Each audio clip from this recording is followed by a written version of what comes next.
Welcome, history hounds and mystery mavens. If you crave untold tales, baffling enigmas, and secrets unearthed from the dust of time, then you've found your tribe. Hit that subscribe button and ring the notification bell, because today we're plunging into a legend so grand, so dazzling, and so utterly lost, it defies belief. Prepare to be dazzled, bewildered, and left breathless as we unveil the true story of the Amber Room, the lost wonder of the lost wonder of the world. The year is 1716. Imagine, if you will, a world still largely unmapped, where empires rise and fall with the shifting winds of power, and whispers of unimaginable treasures echo through gilded halls. In a moment of audacious diplomatic maneuvering, a gift of unparalleled opulence was exchanged, a gesture of goodwill between two of Europe's most formidable monarchs. Frederick William I of Prussia, a king known more for his military might than his artistic sensibilities, presented to Peter the Great of Russia, a visionary Tsar with an insatiable hunger for the new and magnificent, a chamber unlike any ever conceived. It was a room crafted not from marble or gold, but from the very essence of petrified sunlight, amber.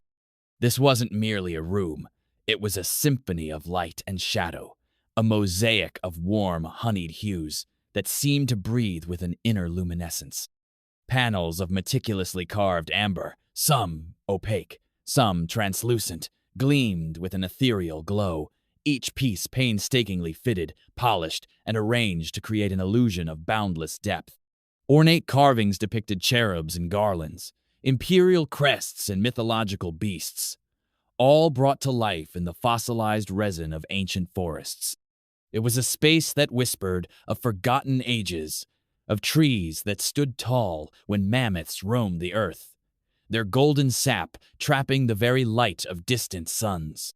This was the Amber Room, then housed in the Berlin City Palace, a marvel of Baroque artistry that captivated all who beheld it. For Peter the Great, a man who sought to drag Russia into the modern age with force and grandeur, the Amber Room was not just a gift. It was a symbol of European sophistication, a testament to the artistic prowess he yearned for his own burgeoning empire. The room's journey began with a meticulous disassembly. Each amber panel, each intricate carving, was carefully catalogued, crated, and transported across hundreds of miles, a precious cargo guarded by a retinue of soldiers and artisans. It was an undertaking of immense logistical complexity, a testament to the value placed upon this extraordinary creation. Upon its arrival in Russia, the Amber Room found its first true home in the Winter Palace in St. Place, Petersburg, though its full glory remained veiled. It was under the reign of Empress Elizabeth, Peter the Great's daughter, that the room finally found its most spectacular setting, the Catherine Palace at Tsarskoye Selo. Here, the room was not merely reassembled. It was expanded, enhanced, and transformed into an even grander masterpiece. Italian designer Bartolomeo Francesco Rastrelli, a master of Rococo extravagance, was tasked with its enlargement, adding gilded carvings, mirrors that reflected the amber's warmth, and Florentine mosaics of agate and jasper, further amplifying its dazzling effect. The Amber Room at Tsarskoye Selo became a legend, a breathtaking testament to imperial wealth and artistic genius, a chamber so radiant it was said to fill the air with the scent of pine and ancient sunlight. Dignitaries from across Europe marveled at its splendor, its shimmering walls reflecting the candlelight, casting a golden aura upon all who entered. It was a room where history was made, where treaties were signed, and where the dreams of an empire were whispered among its golden reflections. And then, the shadows of war began to lengthen. The year is 1941. The world held its breath as Nazi Germany launched Operation Barbarossa, a brutal and relentless invasion of the Soviet Union. The speed and ferocity of the German advance caught the Soviets unprepared. As the front lines pushed relentlessly eastward, the fate of Russia's irreplaceable cultural treasures hung precariously in the balance. The evacuation of the Hermitage Museum and other key institutions was a monumental undertaking, a race against time to save centuries of art and history from the ravages of war. Yet, the Amber Room, due to its inherent fragility and the sheer impossibility of its immediate dismantling, presented a unique and heartbreaking dilemma. Its millions of individual amber pieces, each meticulously fitted, made it impossible to transport quickly. Faced with the dire choice, Soviet curators made the only practical decision.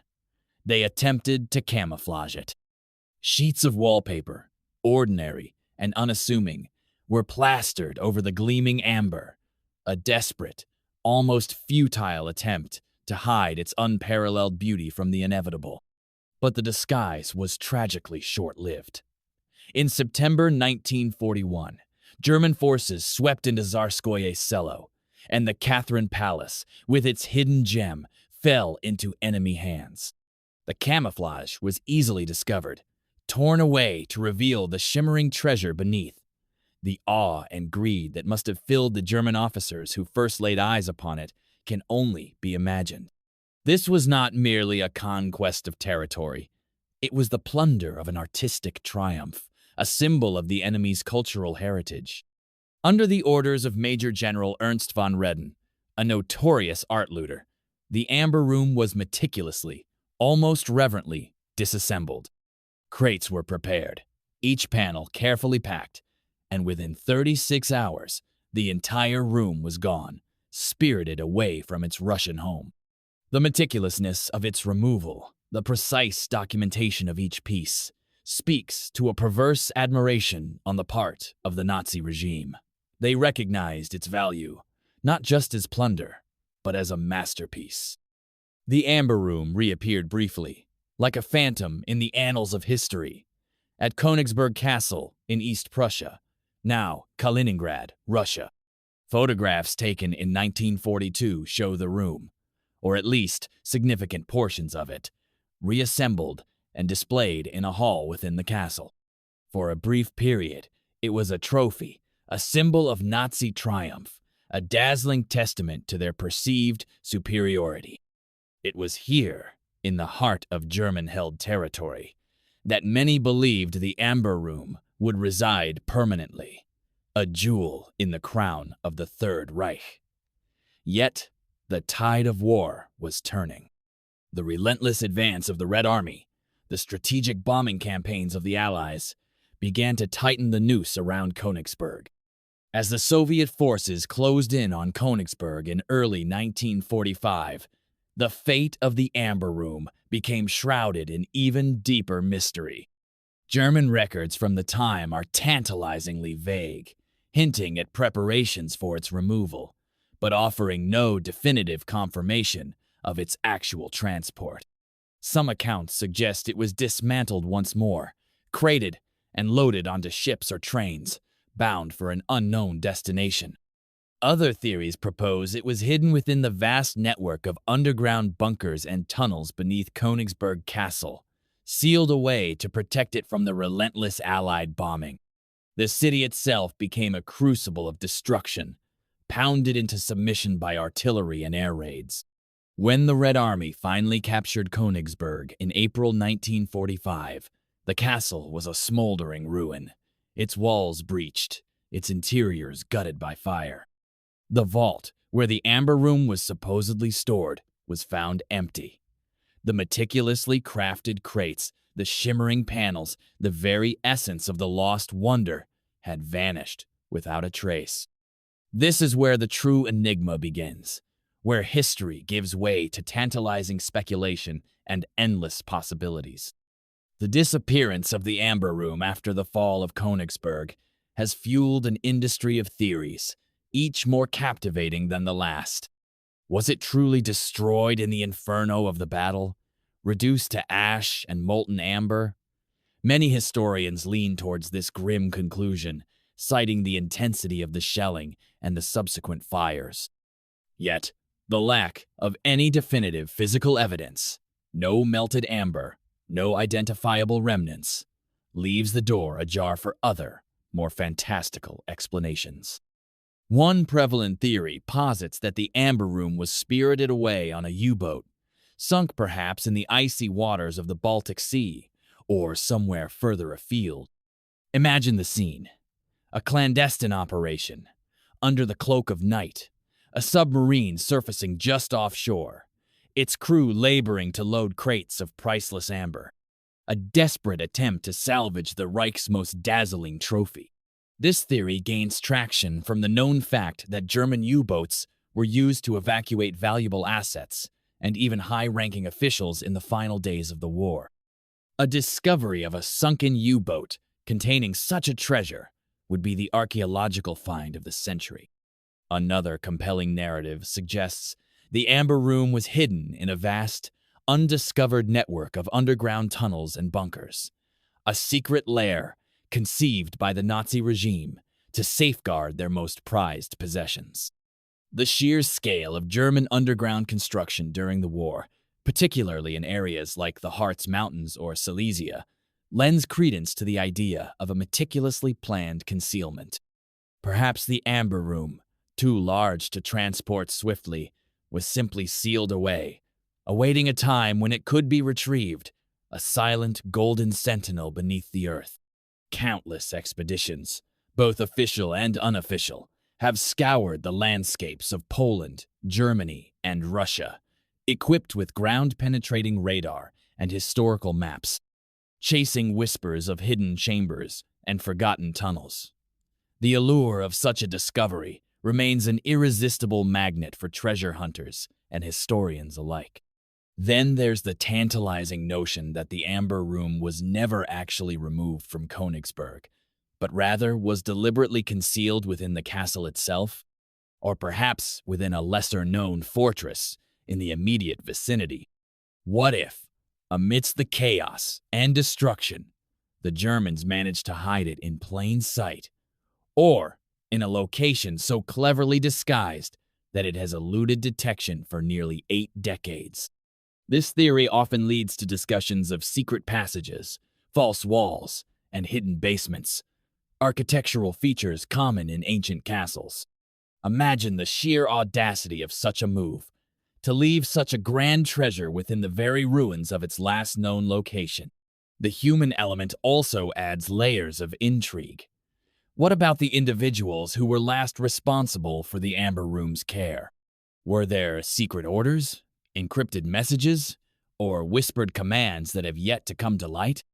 The personal diaries and testimonies of those involved, if ever fully unearthed, could hold the key to unlocking this enduring mystery.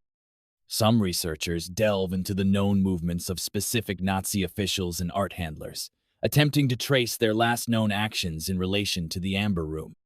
Could a single individual, perhaps driven by greed or a twisted sense of historical preservation, have taken it upon themselves to secure the treasure for personal gain? The human desire for wealth and power has often been a powerful motivator in history, and the Amber Room, with its immense monetary and historical value, would be the ultimate prize. The search for the Amber Room has taken on almost mythical proportions, blurring the lines between historical research, archaeological excavation, and pure speculation. Every few years, a new lead emerges. A tantalizing clue, a blurry photograph, or a deathbed confession, reigniting the flame of hope. These discoveries, often hyped by the media, send a fresh wave of enthusiasts and professionals alike scrambling, hoping to be the ones to finally unearth the lost wonder. From amateur treasure hunters with metal detectors to state-sponsored archaeological teams utilizing cutting-edge technology, the quest continues. The impact of the Amber Room's loss extends far beyond its monetary value. It represents a wound in the fabric of cultural heritage, a poignant reminder of the destructive power of war. For Russia, It is a piece of their national soul, stolen and mourned. For the world, it is a symbol of beauty, craftsmanship, and a captivating mystery that continues to defy resolution.